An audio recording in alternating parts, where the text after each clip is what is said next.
Bonjour à tous les gens et bienvenue pour cette critique du mois d'avril. Alors vous avez dû sûrement voir le nouveau générique, et bien oui c'est tout nouveau, ce qui veut dire que tous les 8 épisodes il y aura un nouveau générique de MF+. Bon, sans trop perdre de temps, aujourd'hui attaquons-nous à la deuxième partie de la critique sur l'animé, ou plutôt sur la saison 1 de l'animé de Pokémon, au programme Badge, Voyage et Rencontre. Allons-y, c'est parti. Après avoir abandonné ou avoir laissé partir son papillusion avec la petite larme à l'œil qui est venue accompagner tout ça, eh bien Sacha et ses amis se retrouvent confrontés à une mystérieuse jeune fille qui bizarrement les conduit à Safrania. Bon, soit le raccourci qu'ils ont pris est juste génial et incroyable, ou soit eh bien la facilité scénaristique est aussi grosse que ma planète. Voilà, je n'en dirai pas plus. La petite fille bizarre, où est-elle? On dirait qu'elle a disparu. Oui, c'est vrai. Mais vous avez vu là-bas? Oh, c'est très joli. Safrania. La championne de l'arène Pokémon de Safrania, c'est Sabrina. Si tu réussis à la battre, tu gagnes un badge marais. Chouette. Attention Morgane, me voilà. Il découvre également que la reine de la championne Morgane est aussi un centre justement, un centre pour développer les pouvoirs télékinésiques des personnes qui en ont évidemment, cela va de soi. Un cercle. Une étoile.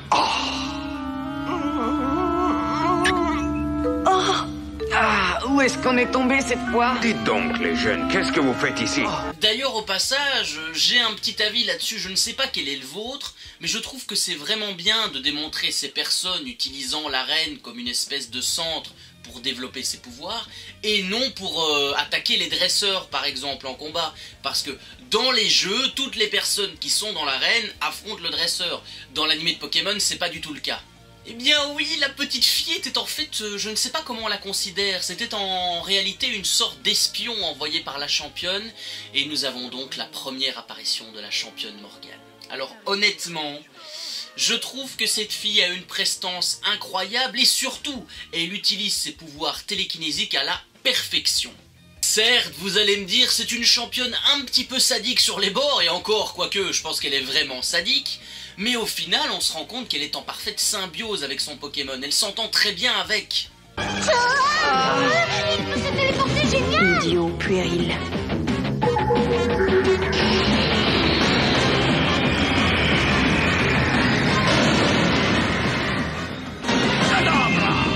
Mika. Qu'est-ce que c'est? Cadabra.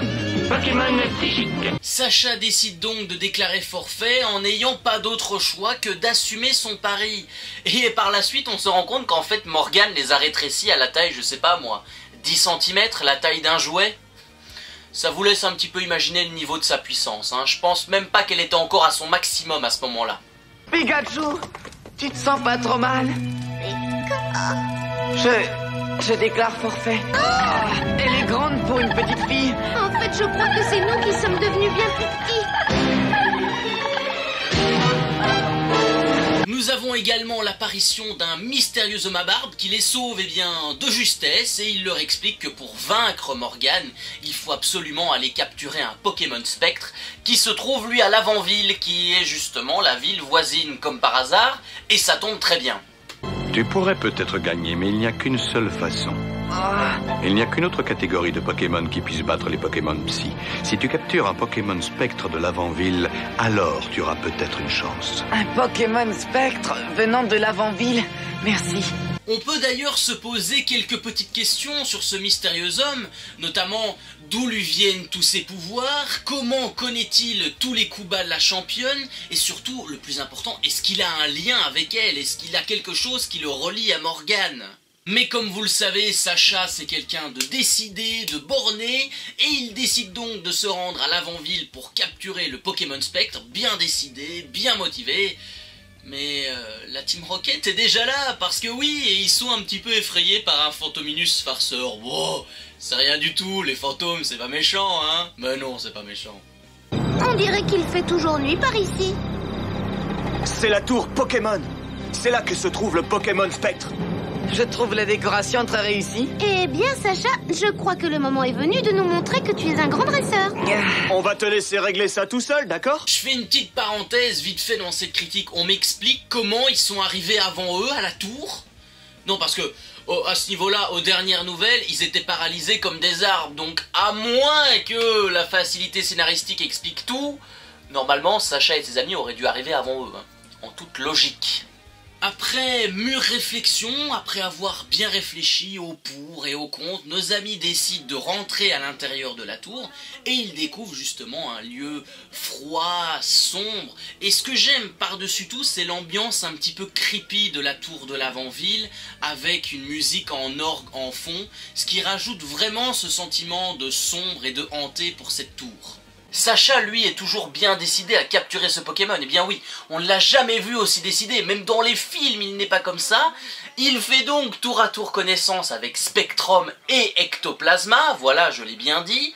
Mais après un petit accident de lustre, nos deux fantômes décident d'emmener avec eux l'âme de Sacha et de Pikachu pour leur faire découvrir les joies d'être un fantôme. Eh bien oui, hein, on a beaucoup de préjugés sur les fantômes, donc ça c'est important de montrer que les fantômes ne sont pas là que pour faire peur. Oh non, on est séparés de notre corps, on est des fantômes. Pas question. Désolé, mais je veux pas être un fantôme. Laissez-nous, nous ne voulons pas aller avec vous. Lâchez-nous, vous entendez?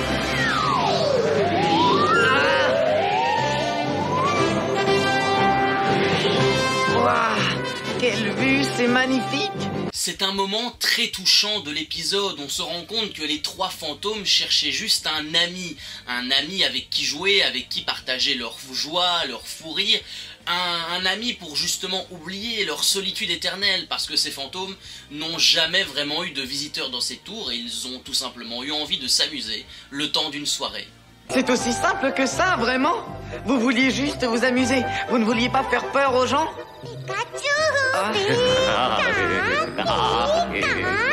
Je les comprends, ils ont dû s'ennuyer pendant toutes ces années. Vous connaissez Sacha? Eh bien oui, après sa rencontre avec 3 spectres, hein, c'est quand même important, 3 spectres qu'il aurait pu attraper. Il n'en a attrapé aucun, enfin il n'en a vraiment attrapé aucun, hein. Il y en a juste un qui le suit comme un petit toutou, mais sinon il n'en a attrapé aucun. Bravo Sacha, bravo! C'est un problème que je reproche beaucoup à Sacha parce que ça soit dans le dessin animé ou même dans les films, il rencontre des Pokémon tout aussi puissants et légendaires les uns que les autres et il n'arrive pas du tout à les attraper ou même à effleurer l'idée de pouvoir les attraper. Tiens d'ailleurs, je vais faire une petite liste des Pokémon que Sacha aurait pu attraper et honnêtement en voyant cette liste vous allez vous dire waouh, s'il avait eu ça, Sacha il aurait gagné toutes les ligues du monde, Unis, Kanto, Johto et tout le tralala.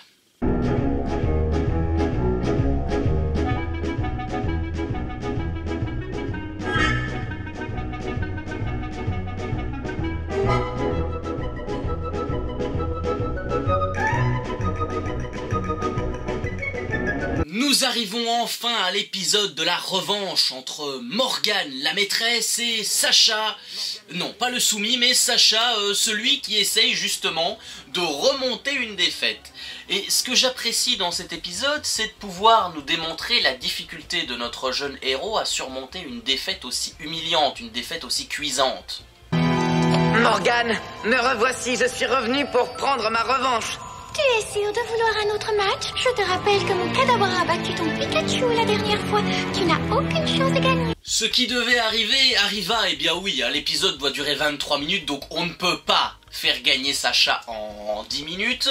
Spectrum décide de partir sans demander son reste, ce qui ne plaît pas du tout à maîtresse Morgane. Ah non, là elle est pas contente, là elle va vraiment se mettre en colère. Alors, est-ce que tu es prêt? Oui, juste une seconde. Le match commence maintenant. D'ailleurs, la championne n'hésite pas à user une nouvelle fois de ses pouvoirs, et oui, la traîtresse, pour transformer Pierre et Ondine en poupées, tout simplement. Et encore une fois, l'homme à barbe intervient de justesse, sauve Sacha, et on en apprend un petit peu plus sur le passé de Morgane. Là, ça commence à devenir un petit peu intéressant.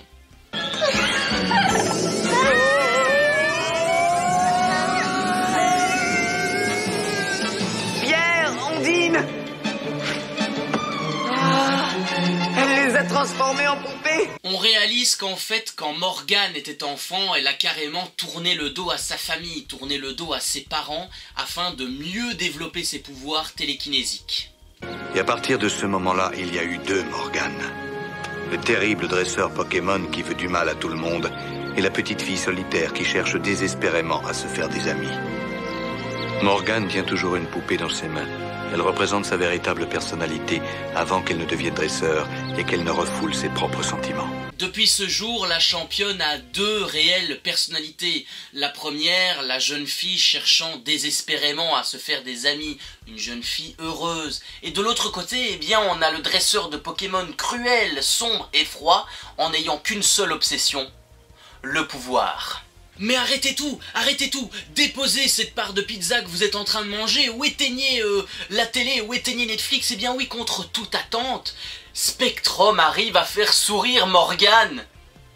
Je sais pas si vous vous rendez compte, parce que grâce à ce sourire et grâce à la blague de Spectrum, eh bien Sacha remporte le badge marais, son 4e badge. Oui, il fallait absolument que Sacha gagne, hein. Oui, déjà un épisode où il perd, s'il n'est pas capable de prendre sa revanche, il fallait un gag, comme ça, il gagne le badge et l'épisode est fini. Ah là là, c'est magique, c'est vraiment... Tais-toi, c'est magique, tais-toi, il doit gagner un badge, tu te tais.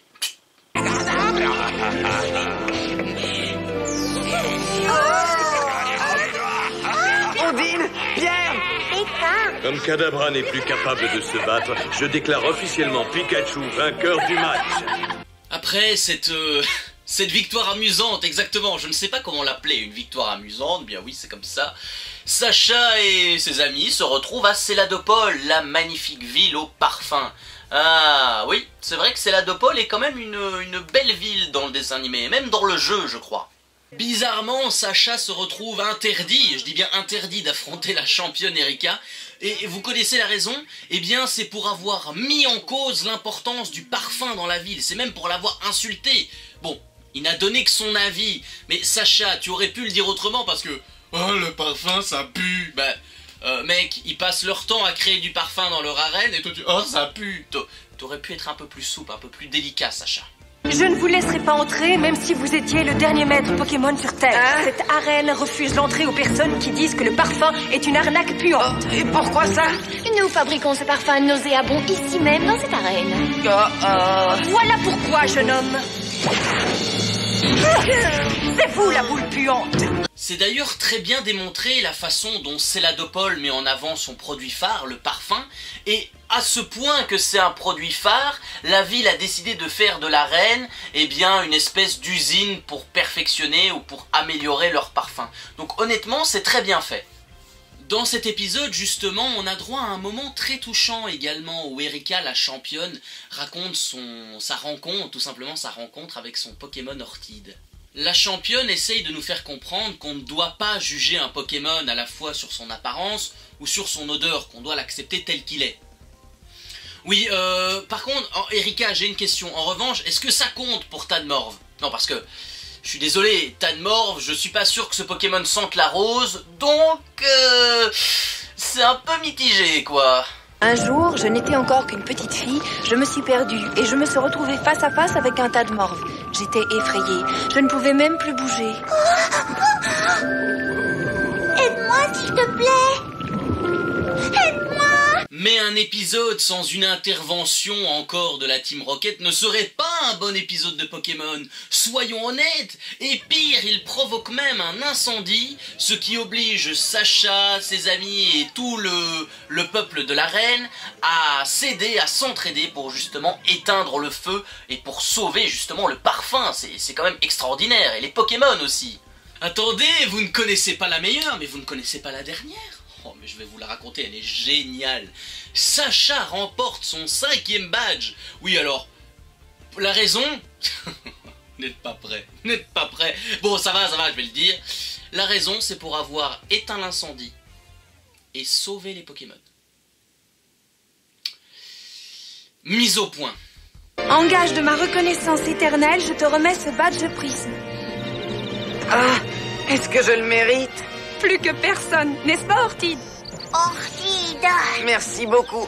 Bon, je vais être très clair avec vous parce que là ça commence vraiment à m'énerver. J'en ai marre qu'on offre à tir-larigot à droite à gauche des badges à ce mec.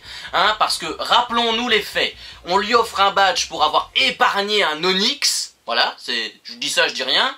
On lui offre un badge pour avoir sauvé un notariat, pour avoir fait rire Morgane, pour avoir éteint un incendie. Non mais sérieusement, à un moment donné, faut arrêter. C'est pas valable du tout. C'est pas comme ça qu'on gagne des badges à la loyale. Je suis désolé, c'est comme dans le football. Normalement, tu gagnes un badge avec loyauté, tu gagnes un badge parce que tu as mis de l'intensité dans ton combat, parce que tu as été fort durant le match, et pas parce que tu as fait des bonnes actions en sauvant quelques Pokémon. Bon, on va pas se mentir, je pense pas que les rivaux de Sacha aient eu le même traitement de faveur. Donc là, il y a anguille sous roche. Respirons un bon coup et reprenons le cours de notre aventure, où après justement cette victoire étincelante, c'est la de Paul évidemment, nos héros se retrouvent dans une rue appelée la rue des ciseaux, qui est en fait une rue remplie de boutiques de mode et de coiffures pour Pokémon en tout genre. Suzy, ce que j'essaie de vous dire, c'est que je voudrais que vous me preniez comme élève. Pierre, t'es pas sérieux, hein? Occupe-toi de tes affaires, compris? Je sais ce que je fais. S'il vous plaît, Suzy, dites oui. Oh. Désolée, mais je ne prends pas d'élèves. L'élevage me prend déjà tout mon temps. Je trouve d'ailleurs cet épisode vraiment intéressant parce qu'il ouvre un débat très cool, très chouette sur les Pokémon. La beauté intérieure est-elle plus importante que la beauté extérieure et vice versa. Donc c'est vraiment un débat très cool et très chouette. Et finalement, qu'est-ce qui compte le plus, l'intérieur ou l'extérieur? J'avoue que depuis que j'ai commencé à élever des Pokémon, je me pose des questions sur ma méthode. Suis-je dans le vrai? Ne dis pas des choses pareilles. Hein? Suzy, tu dois persévérer dans la voie que tu t'es choisie.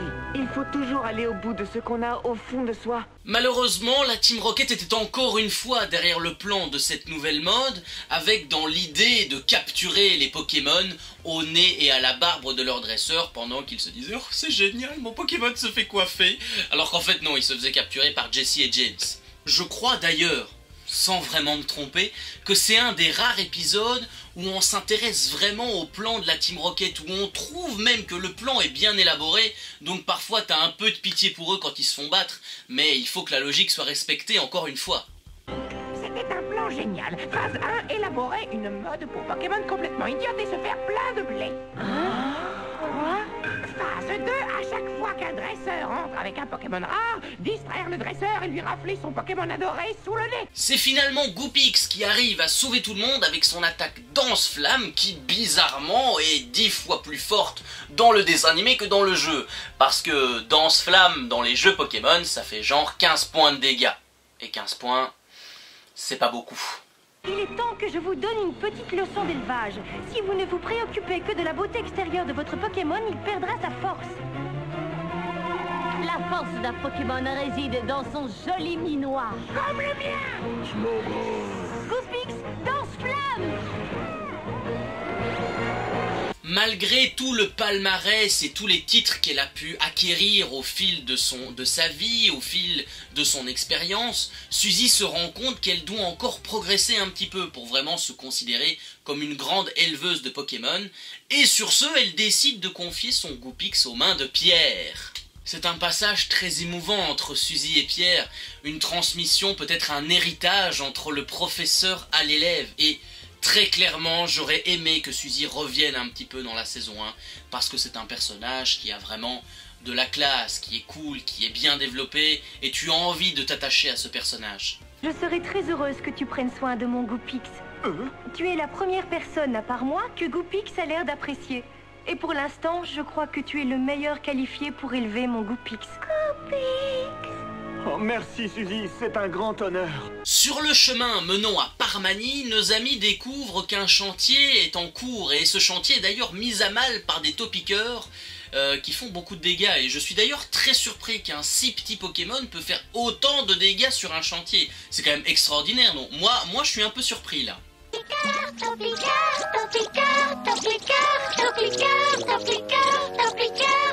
ce qu'ils sont mignons!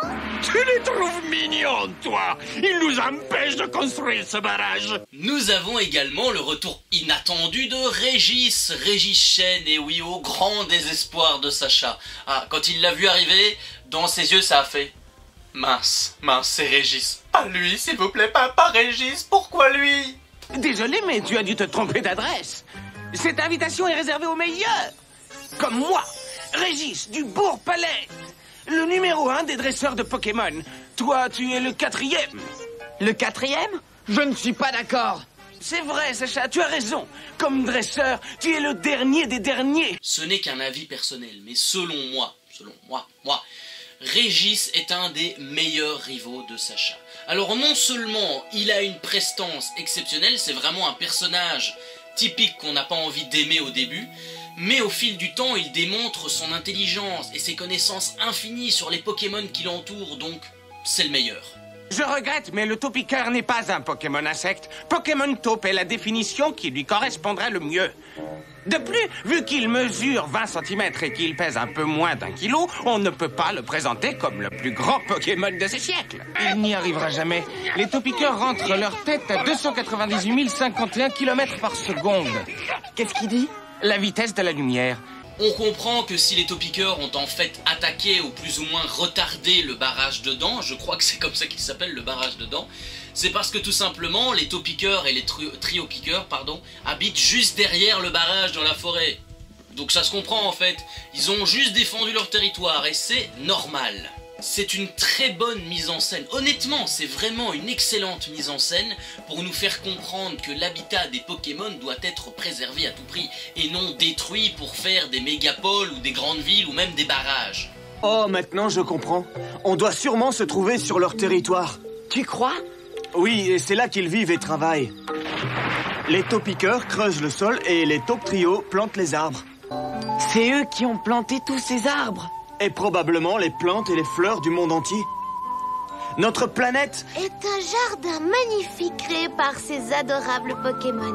Heureusement, on n'en pouvait plus, heureusement nos amis arrivent enfin à l'arène de Parmanie afin d'aller chercher ce 6e badge. Et au passage, c'est d'ailleurs bien pensé d'avoir créé l'arène de Parmanie dans l'animé comme une sorte de maison japonais, une sorte de temple avec des passages secrets et des salles d'entraînement. Vous savez, cet endroit commence à me donner la chair de poule. À moi aussi. Et à mon avis, nous ferions mieux de filer le plus vite possible. Tu as raison, ne restons pas ici, allons-nous-en. Oh non, c'est une autre paroi invisible. Oh!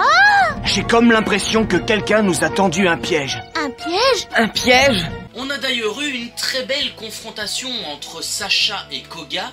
Koga d'ailleurs est le champion de Parmanie et il a une prestance géniale. Je sais que j'arrête pas de dire le mot prestance, mais quand on voit Koga dans l'animé, on se rend compte que c'est pas n'importe qui. Et surtout, on a également eu un combat rythmé entre les deux hommes. Et ça, c'est vraiment cool parce que ça fait longtemps que c'est plus arrivé. Je vous lance un défi. Vous ne pourrez quitter ma demeure que si l'un d'entre vous accepte un combat Pokémon. Qui êtes-vous? Mon nom est Koga. Je suis le champion Pokémon de l'arène de Parmanie. Oh, nous sommes donc dans l'arène de la ville de Parmanie? C'est effectivement le cas. Mais, oui, arrêtez tout de suite. Le grand héros, le héros avec un grand H de cet épisode n'est pas Sacha, n'est pas Ondine, n'est pas Pierre, n'est pas Koga. Ce n'est autre que Psycho Quack, et oui, Psycho Quack sauve tout le monde de la Team Rocket grâce à son attaque psychique entrave. Génial, tout simplement. Sincèrement, ce Pokémon est un des plus sous-estimés. J'en parlais avec un pote il y a pas quelques jours, Psycho Quack est un des Pokémon qu'on sous-estime le plus. Parce que non seulement ses attaques sont redoutables, déjà 1, et de 2, son évolution est juste trop stylée, quoi. Aqua Quack à jamais dans nos cœurs, mon gars. Attaque numéro 4 de Psycho Quack, choc mental. Ces attaques sont redoutables. Et comment? Ça oui. Rassurez-vous, notre jeune homme gagne son 6e badge à la loyale cette fois. Et oui, il était temps quand même, parce que là, s'il l'avait eu grâce à une aide ou grâce à une bonne action, je l'aurais eu un peu là. Bravo, tu m'as vaincu. Mais je tiens à vous remercier car grâce à Psycho Quack, ces voleurs n'ont pas réussi à me prendre mes Voltorbes. Je suis heureux de te remettre ce badge âme, tu l'as mérité. Un badge âme, c'est génial! Après sa belle victoire à Parmanie, et on peut le dire, c'est une belle victoire, Sacha se retrouve malgré lui dans une réserve Pokémon protégée où il fait la connaissance de Lara et de Dario qui vont s'affronter lors d'un marathon Pokémon qui devrait se dérouler très bientôt. Eh, mais qu'est-ce qui vous prend? Comment ça, qu'est-ce qui me prend? Ne me dites pas que vous ignorez que vous êtes dans une réserve de Pokémon. Une réserve de Pokémon? C'est ça. Qu'est-ce que c'est? C'est un endroit où la loi interdit de capturer des Pokémon afin qu'ils puissent grandir librement dans la nature. C'est d'ailleurs très cool d'avoir des affrontements entre clans, entre groupes pour gagner un premier prix. Et j'ai l'impression que cet épisode s'inspire un petit peu des concours aux USA. Vous savez qu'il y a toujours par exemple une famille qui a des chevaux pur sang qui s'affrontent lors d'une course pour remporter un prix. C'est nous qui allons gagner la course demain. Je n'en serais pas aussi sûre. Aller vite ne suffit pas pour gagner ce genre de course. Prépare-toi à perdre, Lara. À demain. Oh, quel toupet! Qui est ce type? C'est Dario, c'est un dresseur de Dodrio. Lara se retrouve blessée au bras après un accident et elle est malheureusement contrainte de confier son Ponyta chéri à Sacha. Et vous savez aussi, eh bien, Ondine et Pierre participent à la course. Pourquoi? Ah, bah parce qu'un épisode sans la présence du trio, ça serait pas correct. On se dirait, mais attends, Pokémon, ils ont changé ou quoi? Ils enlèvent Pierre et Ondine? Bon, ils ne font pas grand-chose dans cet épisode, mais ils sont là juste par hasard, par présence. J'apprécie d'ailleurs beaucoup la rivalité entre Sacha et Dario, l'un voulant absolument aider son ami Lara à remporter la course, et l'autre voulant absolument démontrer que son clan est le meilleur, tout simplement. Mais surprise, et oui, encore une fois, on se rend compte que Dario avait engagé la Team Rocket pour mettre Lara hors jeu. Donc vous imaginez, ça prouve que la victoire pour son clan est tellement importante qu'il n'hésite pas à employer tous les coups bas et tous les moyens possibles et inimaginables. Doudou! Dario, la voie est libre! Merci, Jessie. Elle fonce, Dodrio. La Team Rocket travaille pour Dario. Je ne vois qu'une boule de feu géante. Plus vite, Ponyta. On est encore loin derrière lui. C'est Ponyta. J'ignore comment cela s'est produit, mais il semble que cette course tourne au duel entre Dodrio et Ponyta. Nous avons même eu droit à un sprint final très intense entre Sacha et Dario, et grâce à l'évolution de Ponyta en Galopa, eh bien notre jeune dresseur, notre jeune petit Sacha aura su faire la différence. Galopa est clairement un Pokémon qui a de la gueule, sincèrement, et qui mérite son titre de meilleur sprinter. Et je ne suis pas sûr qu'Usain Bolt s'en serait aussi bien sorti face à lui. Ponyta s'est transformé en Galopa. C'est incroyable, mesdames et messieurs. Ponyta s'est transformé en Galopa, le meilleur sprinter de tous les Pokémon. J'en crois pas mes yeux. Un Galopa. Stupéfiant. Galopa court à plus de 100 km/h. En continuant leur voyage, nos trois amis se retrouvent dans une clairière habitée par des dizaines, des trentaines, voire des cinquantaines de Pikachu. Si seulement ce Pokémon était plus facile à capturer dans les jeux. Parce que dans les jeux, il est difficile à avoir. Qu'est-ce que c'est? C'est fou, il y a des Pikachu partout! Et enfin une chose logique comme avec les Topiqueurs dans cet épisode, on se rend compte que les Pikachu sauvages n'osent pas vraiment s'approcher de nos visiteurs, par crainte d'être attrapés, capturés, voire même torturés, pourquoi pas, il y a des dresseurs qui sont vaches quand même, hein. Notre petit Pikachu national, lui, a eu un acte héroïque en sauvant un bébé de la bande de la noyade. Eh bien oui, parce que bizarrement, il fallait que Pikachu se fasse accepter. Donc Pikachu est accepté parmi ses congénères, et je crois qu'on le considère un peu comme le chef. Donc voilà, c'est gagnant-gagnant.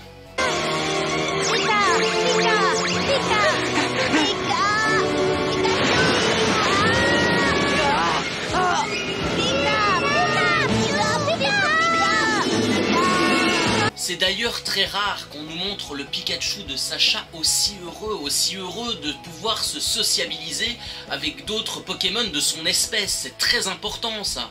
Malgré tout, malgré cette bonne ambiance de joie, de bonne humeur, Sacha se rend compte que Pikachu pourrait être plus heureux en restant avec ses congénères plutôt que de repartir sur les routes avec lui. Ce qui place notre dresseur devant un choix quand même très cornélien, très difficile. C'est clairement un des épisodes les plus tristes de la saison. Je veux dire, si vous ne tirez pas une larme devant cet épisode, c'est que vous n'avez pas de cœur, parce qu'il joue très bien sur l'émotion et sur l'amitié forte entre les deux personnages phares de la série. Écoute, Pikachu, je pars mais sans toi. Tu restes ici. Tu seras plus heureux si tu vis dans la forêt avec les autres Pikachu. Au revoir, Pikachu. Sacha prend donc la lourde décision d'abandonner Pikachu et de le laisser vivre tranquillement avec sa famille, ce qui nous donne droit à une très belle scène, vraiment une très belle scène musicale où notre jeune héros se remémore les souvenirs heureux avec son Pokémon. Ah, si vous êtes sensible, c'est foutu, je vous le dis clairement. Pikachu est mon tout premier Pokémon. I close my eyes and I can see the day we met. Just one moment and I knew you're my best friend. Do anything for you. Et bien évidemment, bien sûr que Pikachu décide de rester avec son dresseur, parce que sinon l'animé aurait fait moins de 40 épisodes et Pokémon n'aurait pas eu le succès qu'on connaît aujourd'hui. Nous avons donc eu une scène très émouvante, très touchante entre ces deux personnages qui lient une amitié forte à tout jamais.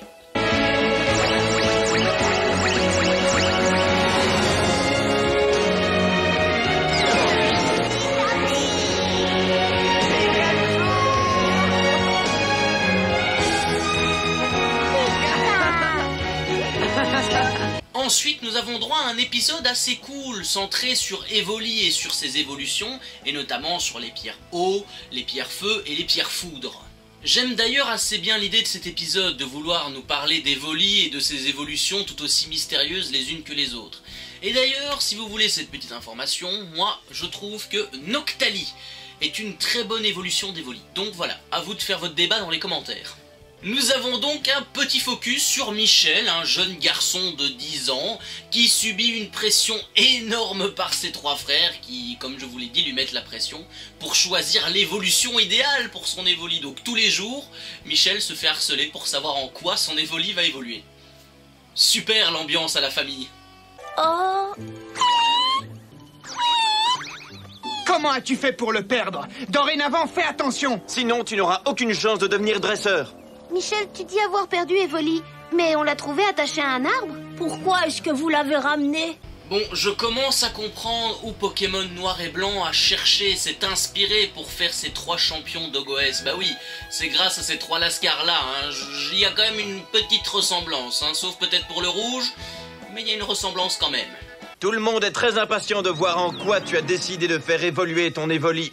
Oui, tu as trois possibilités. Pour toi, lequel de ces trois Evoli évolué est le plus fort? On veut absolument savoir ce que tu penses de nos Pokémon. Michel, vers lequel de ces trois Pokémon se porte ton choix? Ondine et Michel ont d'ailleurs un moment très touchant entre deux, et d'ailleurs notre jeune rousse lui confie un précieux conseil, c'est de suivre sa propre voie et non celle dictée par ses frères qui le harcèlent du matin au soir. Je pense d'ailleurs que c'est très rare dans l'animé de voir Ondine jouer les grandes sœurs à ce point, mais c'est une initiative que j'apprécie beaucoup. C'est génial. C'est vrai? Tu trouves ça génial? Oui, mais tu as fait une bêtise. Mais quelle bêtise! Tu n'aurais pas dû le cacher. Tu ne faisais que fuir tes problèmes au lieu de les affronter. Je ne comprends pas. Et si tu ne veux pas qu'il évolue, dis-le franchement à tes frères. C'est ta responsabilité de dresseur de Pokémon. Mais je ne suis pas ta mère, d'accord?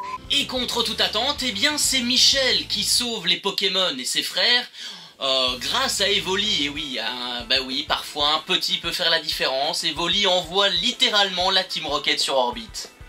Quelle honte, battu par un Evoli. Honnêtement, la Team Rocket.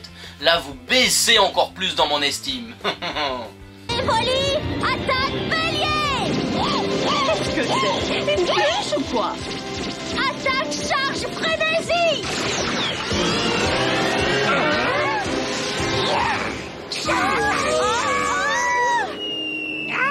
Victoire! On dirait que les champions des champions... Michel prend son courage à deux mains et ose avouer son choix à ses frères. Et vous savez quoi? Eh bien, comme c'est des frères, ils acceptent le choix de Michel et ils sont d'accord avec ce choix.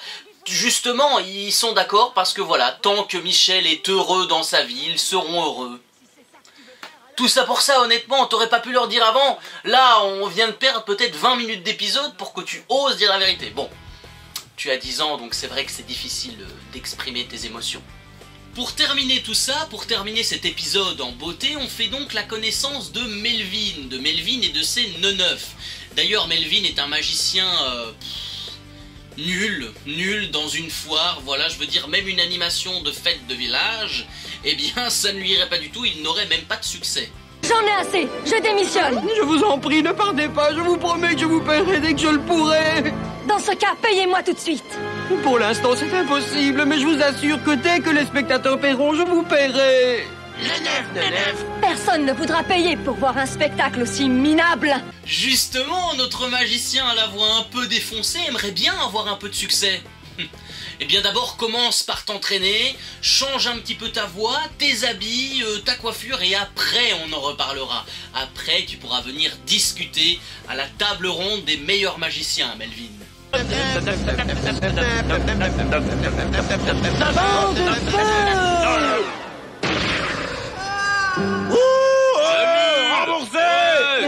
fois-ci, ce sera la bonne.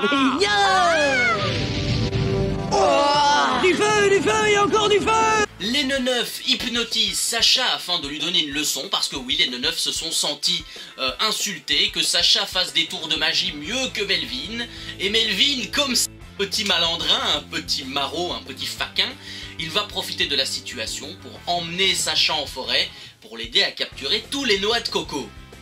Continue tout droit, emmène-moi dans la forêt des feuillus. Oui, à vos ordres. Je déteste donner des ordres, mais je déteste encore plus marcher. Ça alors, le magicien lui fait faire ce qu'il veut. Il a dû l'hypnotiser.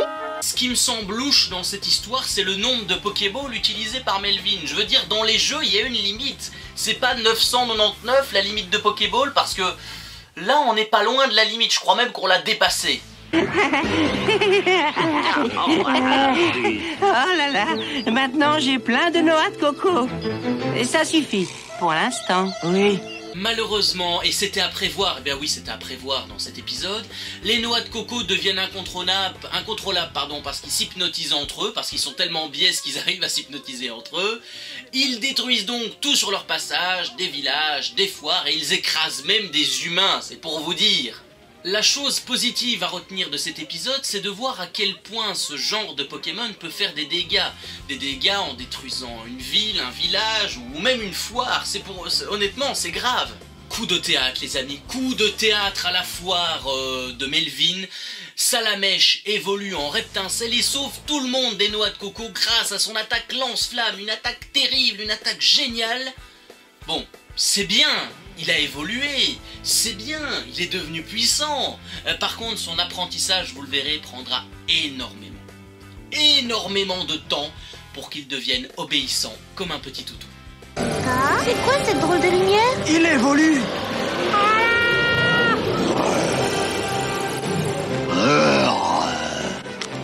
Reptincelle est un Pokémon de feu. Ses griffes sont redoutables et son appendice caudal est vigoureux. Ça y est, tu as évolué, Salamèche. Enfin, je veux dire, Reptincelle. Bon, cette deuxième partie de l'animé nous montre des choses positives, certes, mais aussi des mauvaises choses, et on va essayer de les décrypter ensemble vite fait. Le gros point positif de cette deuxième partie, malgré tout, c'est de voir Sacha remporter 3 badges supplémentaires. 2 avec une aide extérieure, et un badge à Parmanie avec une victoire aboutie, et surtout un rythme de combat très intéressant et très plaisant.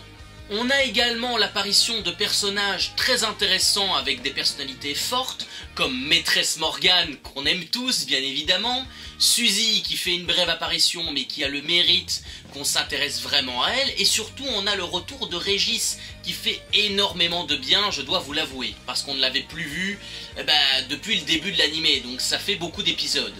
Le gros problème, je vais vous le dire, le gros problème de cette deuxième partie, c'est d'avoir un nombre incalculable d'épisodes fillers, donc des épisodes inutiles qui ne servent à rien, des épisodes d'aventure, de marche, et qui deviennent vraiment chiants à la longue.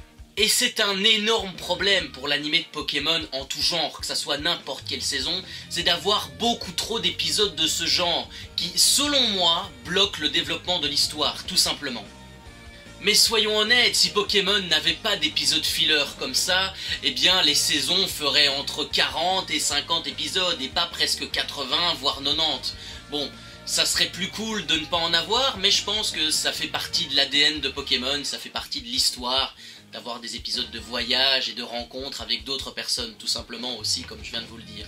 Voilà, ça fait plus de 52 minutes que je tourne, donc j'espère que la critique ne sera pas trop longue, ne dépassera pas les 40 minutes. Voilà, donc alors petite annonce, le prochain MF+, se fera au mois de juin, donc le mois de mai, examen, et fin juin après les examens si tout se passe bien, donc le MF+, 9 sortira au mois de juin 2018. Votez dans le sondage juste ici pour la prochaine critique. Quant à moi, je vous retrouve très bientôt. N'oubliez pas de vous abonner, de lâcher un petit pouce bleu. Passez un excellent week-end, une excellente fin de mois d'avril. Et à très bientôt sur YouTube. Salut!